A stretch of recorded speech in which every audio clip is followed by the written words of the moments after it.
In today's video, I'm going to teach you how to use Zoho Books. To get started, open your web browser and go to the official Zoho website. From there, look for Zoho Books and open its page.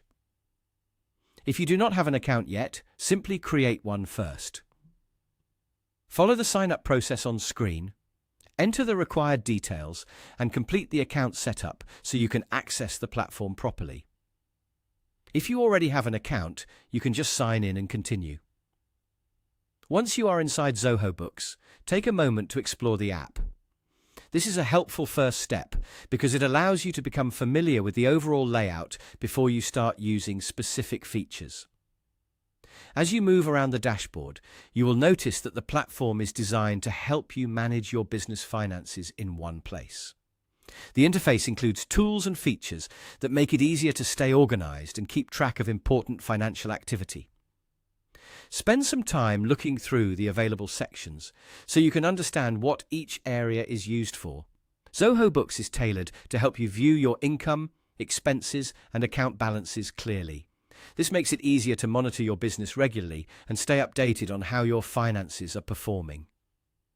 If you are new to accounting software, this exploration stage is especially useful because it helps you build confidence and understand where everything is located. As you continue exploring, pay attention to the main tools available within the app. These features are there to support your day-to-day financial management and give you a better overview of your records. Getting comfortable with the dashboard early on can save you time later when you need to check reports, review balances, or monitor transactions more efficiently.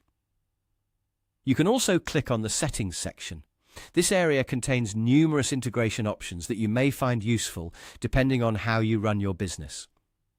Feel free to open this section and review the available connections.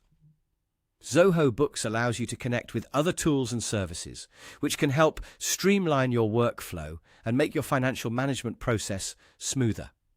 If you use other business platforms, this is a good place to check whether they can be linked. Overall, the best way to begin using Zoho Books is to start with the website, create your account if needed, and then explore the platform carefully. After that, check the settings area to see the integrations available to you. By doing this, you will have a solid understanding of the system and be better prepared to use Zoho Books effectively for regular business monitoring.